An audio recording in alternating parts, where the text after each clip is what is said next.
자, 우리가 한 20년 정도 전에 일본의 인구가 줄면서 일본의 경제 성장이 멈춰버렸죠.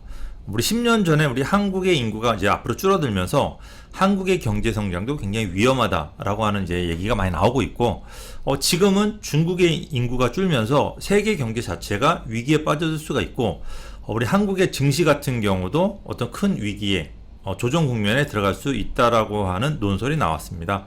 저는 이제 부동산 관련된 일을 하다 보니까, 자, 그렇다고 한다면 중국의 인구 절벽, 중국의 인구가 줄어드는 게 우리나라 부동산하고도 과연 영향이 있을까라고 하는 내용을 가지고 오늘 이 내용을 다뤄보도록 하겠습니다. 자, 이제 중국의 인구 절벽과 이제 산불 정책, 한국의 증시 본격 조정 국면 빠뜨리나라는 내용입니다. 자, 이제 중국 인구가 감소했느냐를 놓고 논쟁이 막 거세지고 있다. 이제 영국에서는 지난해 중국의 인구가 감소됐다는 보고를 냈어요. 그랬더니 바로 중국에서 사실이 아니다, 지난해에도 증가했다라고 이례적으로 반박을 했어요. 그러니까 굉장히 민감하게 반응을 한 거죠. 그래서 중국의 인구 증감은 세계 노동시장에 되게 중요한 변수로 작용을 하고 있고, 중국의 인구가 세계 노동력과 임금 수준을 좌우하기 때문에 그렇다고 하는 겁니다. 중국의 역할이 엄청난 거죠. 자, 이제 1978년 덩샤오핑이 개방화를 표방한 이후에 세계 경제는 중국 인구와의 최적 조합인 스위스 스팟 기간을 누려왔다라고 하는 내용입니다. 그러니까 중국 인구가 세계 고용시장에 본격적으로 편입하기 시작하면서 전 세계는 고성장 저물가라는 종전의 경제 이론으로 설명되지 않는 신경제 국면으로 접어들었다는 거죠. 그러니까 우리 세계 경제에서는, 자, 세계 경제 입장에서는 갑자기 10억이라고 하는 이 소비자가 갑자기 세계 경제에 편입이 됐어요. 그러니까 세계 경제 자체가 굉장히 성장을 한 거죠. 그리고 이 소비자 물가 입장에서는 갑자기 10억이라고 하는 저렴한 생산자가 갑자기 세계 경제에 들어왔어요. 그러다 보니까 이 물가가 어떻게 될까요? 굉장히 저렴한 물건들이 공급이 되면서 세계 경제 물가는 떨어진 거죠. 그러니까 세계 경제는 성장을 했는데 물가는 떨어지는, 지금까지는 경제가 성장을 하면 물가가 같이 올랐고 경제가 하락해야지 물가가 떨어졌는데, 세계 경제는 성장을 했는데 물가가 하락하는, 굉장히 지금 유례 없이 우리가 풍요로운 삶을 살았던 거죠. 근데 이게 지금 바뀔 가능성이 이제 높다라고 하는 내용인 겁니다. 중국 인구가 감소했느냐는 세계 경제의 이제 최대 복병이라고 하는 내용입니다. 세계 인구가 감소하면 세계 물가는 10%대 하이퍼 인플레이션이 올 수 있다. 이게 무슨 내용이냐면, 자, 중국 인구가 지속적으로 이제 증가를 하면 세계 경제 성장률은 높아지고, 그러니까 소비자가 많아지니까 세계 경쟁률은 높아져요. 물가 상승률은 하락을 해요. 그러니까 또 저렴하게 물건을 많이 공급하다 보니까 물가 상승률은 하락을 하는데, 중국 인구가 감소를 하게 되면 세계 경제 성장률은 떨어지고요. 소비자들이 이제 줄죠. 그다음에 물가 상승률이 높아지는 스태그플레이션이 나온다. 그러니까 물가 상승률이 올라간다고 하는 거는 아무래도 이제 그 생산하는 인구가 이제 줄어들게 되니까 이제 그 고용비가 올라가겠죠. 이제 고용하는 이제 생산하는 사람이 적어지니까, 그러다 보니까 이제 물가가 올라가는 이제 인플레이션이 발생을 하는데, 이게 굉장히 하이퍼 인플레이션, 굉장히 높은 수준으로 발생을 할 수 있다. 그래서 중국 인구 감소에 따라서 인플레이션 이제 발생 여부가 결정될 가능성이 굉장히 높다라고 하는 겁니다. 자, 이제 저물가 유지 여부는 금융위기 때보다 더 강도 있는 금융 완화 정책을 추진하고 있는 감염병 사태 이유가 더 중요하다. 이게 무슨 얘기냐? 지금 우리가 금융위기 때보다 그러니까 작년에 우리 감염병 사태 이후에 작년에 엄청나게 화폐 유통량을 전 세계적으로 늘렸죠. 그러면서 이제 화폐 가치가 하락을 하면서 자산 가격이 엄청나게 이제 상승을 한, 전 세계적 부동산 가격도 마찬가지예요. 이래서 이제 자산 가격이 엄청나게 뛴 영향이 분명히 있어요, 세계적으로. 그런데 만약에 이제 중국 인구 감소로 인해서 저물가 기조, 그러니까 엄청나게 저렴한 그 생산자들이 저렴한 물건을 많이 생산해서 세계에 뿌리는데 인구가 감소하면서 이게 만약에 이 저물가가 없어지고 물건이 가격이 뛴다라고 한다면 인플레이션이 발생을 하죠. 그러면 인플레이션이 발생하니까 테이퍼링이라 그래서 이 유통량을 감소를 시킬 수밖에 없어요. 인플레이션을 방지하기 위해서. 그럼 화폐의 가치는 반대로 올라가겠죠. 그러면 자산의 가격은 떨어질 수 있다라고 하는 거죠. 지금 이 감염병 사태 이후에 전 세계적으로 화폐 유통량을 늘려서 어떤 경기를 끌어올리고 있단 말이에요. 그런데 이게 어떤 인플레이션을 방지하기 위해서 유통량을 다시 줄이게 되면은 간신히 살아나는 세계 경제가 갑자기 재침체 국면으로 들어갈 수 있다라고 하는 우려를 얘기를 하는 겁니다.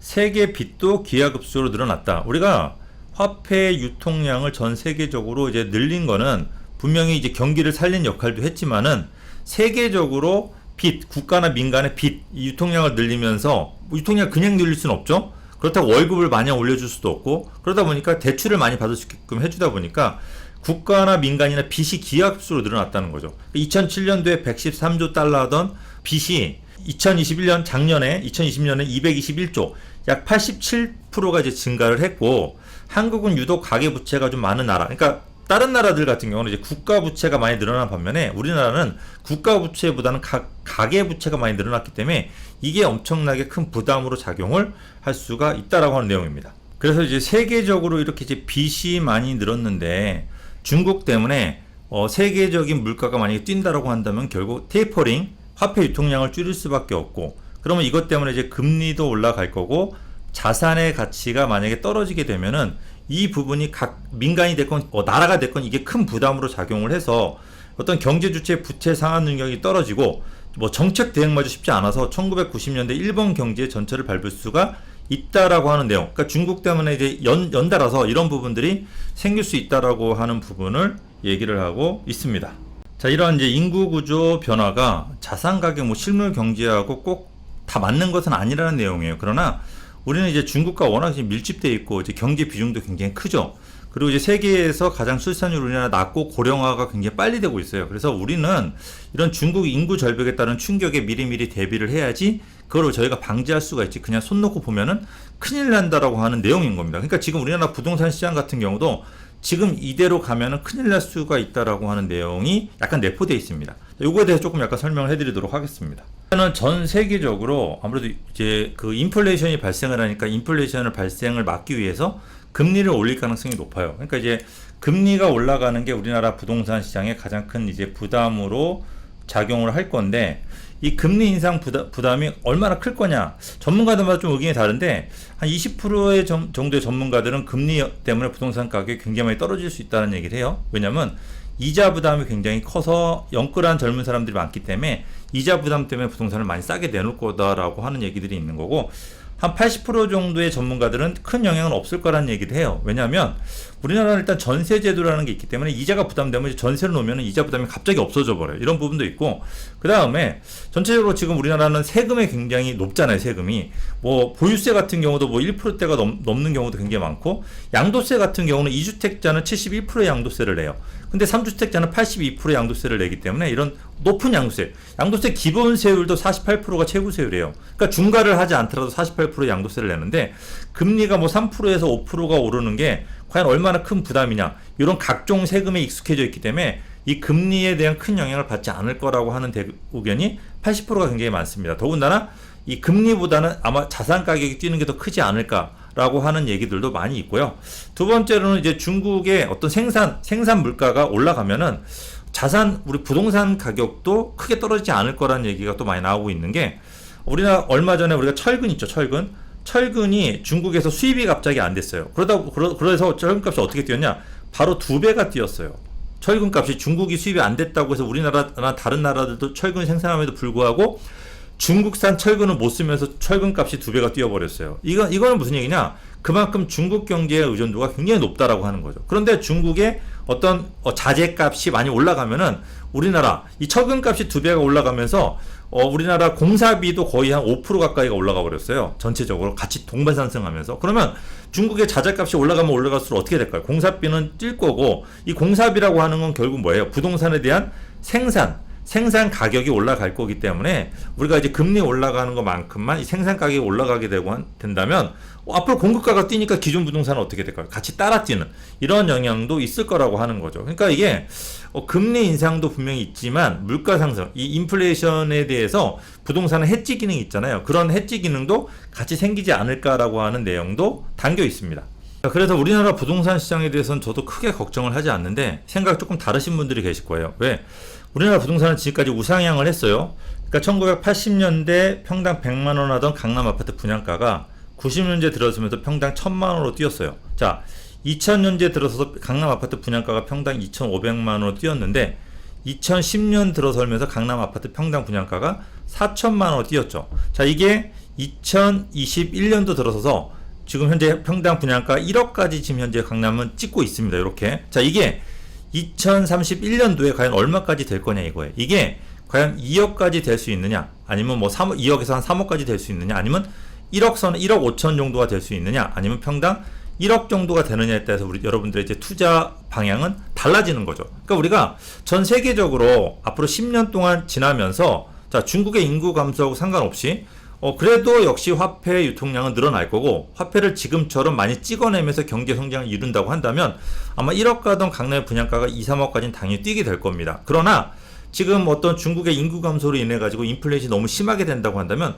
전 세계적으로 유통량을 좀 줄일 수가 있고, 그리고 요번에 전염병 사태 때문에 너무 많이 찍어냈죠. 그러면 이제 조금 더 자제를 하게 된다면 1억 하던 강남의 아파트가 1억 5천으로 좀 자제 좀 뭘까 덜 올 수가 있는 거죠. 이런 경우라고 한다면 자, 1억에서 2, 3억 뛰면 무조건 묻지마 투자를 해야 되는 거고, 강남이 1억에서 1억 5천 정도밖에 뛰지 않는다고 한다면 우리는 선별적 투자를 해야 됩니다. 오를 것만 오르고 그렇지 않은 건 좀 조정이 될 수 있다고 하는 거고, 자, 10년이 지나도 1억이 그대로 1억이 간다라고 한다면 우리는 투자를 하면 안 되는 거죠. 지금 팔고 다른 걸 투자해야 되는 거죠. 그러니까 이런 투자 전략을 펼치는 데 있어서 여러분들이 어떤 방향을 선택할지는 이런 제가 말씀드린 이런 내용을 여러분들이 선택을 하셔가지고 1번, 2번, 3번 어떤 건지 여러분들이 선택을 하셔가지고 방향을 잡으셔야 되는 거죠. 저희 대단한 부동산 꼰대에서도 이 부분에 대해서 지속적으로 저희가 말씀을 드려요. 앞으로 해드렸었고, 근데 이 부분을 좀 다르게 생각하시는 분들은 투자 전략을 완전히 바꿔야 되니까 여러분들은 이런 부분들에 대해서 당연히 이제 고민을 많이 해 보셔야 될 필요가 있습니다. 어쨌든 뭐 세계 경제가 인플레이션이 되고 이 금리 인상이 되더라도 우리나라 같은 경우는 이제 정책적 실패, 그러니까 이 공급 부족 때문에 앞으로 한 3년에서 5년간은 그래도 지속적으로 좀 약간 많이 뛰진 않겠지만은 상승을 하는 부분으로 갈 가능성이 이제 높고, 이런 경우가 이제 모든 우리 구독자분들 눈에 보이는 것 같아요. 왜? 너무 이제 묻지마 투자를 많이 하시는데, 어쨌든 지금부터 3년에서 5년간은 여러분들이 투자를 하셔도 괜찮지만 이후에 공급이 원활하게 될 경우에는 다시 제자리를 찾을 가능성이 높아요. 그러니까 여러분들이 지금은 너무 묻지마 투자를 많이 하시는 것 같아요. 뭐 수도권의 아파트 30평대면 무조건 9억 이상은 가야 된다는 생각에 여러분들이 9억 이하의 아파트는 무조건 사시는 경향이 있거든요. 또 약간 담합해서 가격을 올리는 부분도 분명히 뭐 있는 부분도 약간은 보이는 것 같고, 그래서 이런 부분들은 여러분들이 조금 조심을 해야 되지 않을까 싶어요. 그래서 여러분들 가치 투자라고 들어보셨잖아요. 우리가 3년, 5년이 지나더라도 제자리에 있을 항상 높은 계속 오를 수 있는 그런 지역, 개발에 있는 호재가 있는 지역, 그 다음에 가치가 있는 부동산 쪽으로 여러분들 구입을 하실 필요가 있습니다. 예전에 우리가 나홀로 아파트하고 대단지 아파트는 66대 한 10, 60%대 한 100 정도의 가격 차이가 벌어졌었는데 최근에 아파트가 부족하다 보니까 나홀로 아파트도 거의 80%까지 가격이 많이 따라왔어요. 근데 이게 나중에 공급이 많아지면은 다시 60% 정도로 갈 가능성이 높습니다. 그러니까 여러분들이 지금은 만약에 묻지마 투자를 하시더라도 나중에 3년에서 이 5년 사이에는 꼭 매도를 하시고 가치가 있는 대단지라든지 가치가 있는 부동산을 꼭 갈아타실 필요가 있습니다. 그러니까 이런 부분들만 여러분들이 좀 명심을 하고 투자를 하신다고 한다면 우리나라 부동산은 한동안은 그렇게까지 큰 어려움은 있지 않을까라고, 어려움은 없을 거라고 저는 이제 생각을 하기 때문에 이런 말씀을 드렸고, 한 가지 조금 약간 조심을 해야 될 부분들은 우리나라가 지금 너무 이 부동산 정책이 있어가지고 너무 많은 걸 지금 하고 있어요. 그러니까 전 세계적으로 이렇게 부동산 정책을 많이 쏟은 나라는 없다는 얘기예요. 그러니까 전 세계적으로 우리나라 부동산 시장을 굉장히 주목하는 이유가 이런 전 세계에 있는 부동산 정책보다 우리나라에 쏟은 정책이 더 많다라고 하거든요. 그러니까 그렇게 많은 부동산 정책 변수가 지금 지속적으로 쏟아지는데 왜 우리가 도대체 이런 실험장이 돼야 되는지, 우리나라 부동산 시장이 왜 이런 실험장이 돼야 되는지 저희가 모르겠어요. 그래서 이런 것들은 하나씩 걷어가지고 최소한의 정책, 어느 정도는 시장에 맡겨놓는 그런 부동산 정책이 됐으면 좋겠습니다. 이제 그렇게 당연히 돼 갈 거고, 그런 경우에 이제 부동산 시장이 제자리를 찾아갈 가능성이 굉장히 높습니다. 그러면은 그럴 때는 여러분들이 꼭 가치 있는 부동산은 길게 들고 가고, 그렇지 않은 부동산은 여러분들이 2, 3년 내에는 처분을 하는 그래서 이런 부분들을 우리 방송을 통해서 가치 있는 부동산을 조금 약간 가려내시고, 또는 우리 전문가들하고 여러분들이 상의를 하셔가지고 가치 있는 부동산과 그렇지 않은 부동산 구분을 해놓는 그런 전략을 펼치셔야 될 필요가 있습니다. 자, 저희 이제 지속적 제 내용을 이제 들으실 분들은 구독하고 알람 설정 해 주시고 좋아요 버튼도 눌러주시면 고맙겠습니다. 자, 저는 여기서 물러가도록 하겠습니다.